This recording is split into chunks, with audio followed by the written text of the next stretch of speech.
பெரம்பூர் மீட்டிங்ல ஏதோ சர்க்கார ஒழிக்கணும்லாம் சொல்லிட்டு இருந்தீங்க போல இருக்குது. அண்ணே, முதல்ல ஒழிக்க வேண்டிய சர்க்காரே பாசிச ஒன்றிய சர்க்காரும் அதுக்கு விலக்கணும் உங்களையும் தானே.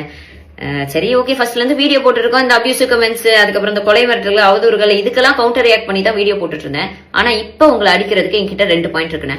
பாயிண்ட், உங்களை எடுத்து எந்த பொண்ணு பேசினாலும் உங்களோட வல்கர் வாரியர்ஸ்னு ஒரு கூட்டத்தை வச்சு அந்த பொண்ணுங்களை பத்தி அசிங்கமா சித்தரிச்சு வசைப்பாட விட்டு சந்தோஷப்படுறீங்களே. நீங்க தப்பி தவிர ஏதாவது ஜெயிச்சிட்டீங்கன்னா என்னென்ன ஆகுறது?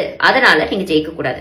2வது பாயிண்ட், இந்த பாசிச கட்சிகள் எப்படியாச்சும் தமிழ்நாட்டுக்குள்ள பூந்து ஓட்ட பிரிச்சு உள்ள வந்துடலாம்லாம் நினைக்கிறாங்க. அதான் உங்களை தானே கடைசியா ஏடிமா இறக்கிருக்காங்க. ஏன்னா நீங்க அந்த கேண்டிடேட் லிஸ்ட் வாசிக்கும் போதே தெரியுது, முக்காவாசி ஆளுங்க பிஜேபில இருந்து வந்த ஆளுங்க, அதுக்கப்புறம் RSS ஆளுங்க தான் ஜாஸ்தின்னு வச்சுக்கோங்க. இதெல்லாம் மக்கள் பாக்குறாங்க இல்லன்னு.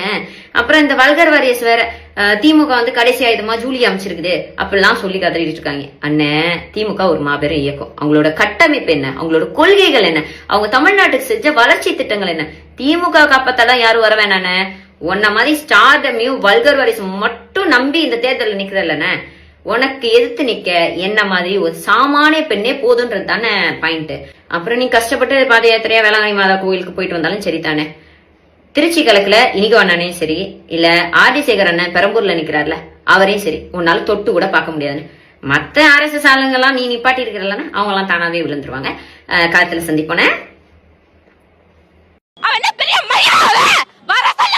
ஜூலிங்கிறவங்க ரொம்ப ஆட்டம் போடுறாங்க. கொஞ்சம் நெஞ்சம் ஆட்டம் கிடையாது. ஆமா, என்ன பேசுறாவ? என்ன பொம்பளை அவ? இல்ல நான் கேக்குறேன், என்ன பொம்பளை அவ? விளாத்திக்குளத்துல ரேப் கேஸ் நடந்துச்சு. 2 வயசு பொண்ணு ரேப் பண்ணி சாவடிச்சாங்க. 3 வயசு குழந்தைய ரேப் பண்ணி சாப்பிடுச்சாங்க. அப்பெல்லாம் வரல